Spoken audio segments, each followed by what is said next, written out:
Mesto Martin vo štvrtok navštívil prezident Slovenskej republiky Andrej Kiska. Jeho kroky viedli najprv na mestský úrad, kde krátko rokoval s vedením mesta. S primátorom Andrejom Hrnčiarom sa rozprávali aj o aktuálnej nútenej správe, ktorá je na mesto uvalená, ale rozoberali aj dopravné problémy, ktoré sú v okolí Martina a ktoré si na vlastnej koži skúsil aj sám prezident. Teraz ráno, keď som prichádzal z Bratislavy, skutočne úsek medzi Žilinou a Martinom bol absolútne upchatý. V rámci návštevy Martina si prezident Andrej Kiska pozrel aj lekársku fakultu a jej najnovšie pracovisko Biomed. Napriek tomu, že to školstvo máme v nie dobrom stave, takže sú tu takéto školy, ktoré ukazujú, že sa to dá.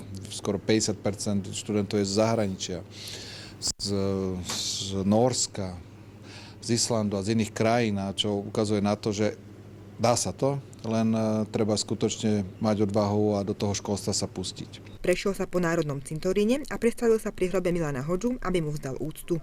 Prezident sa stretol aj so študentmi v rámci diskusie na gymnáziu Vilema Pauliniho Tóta.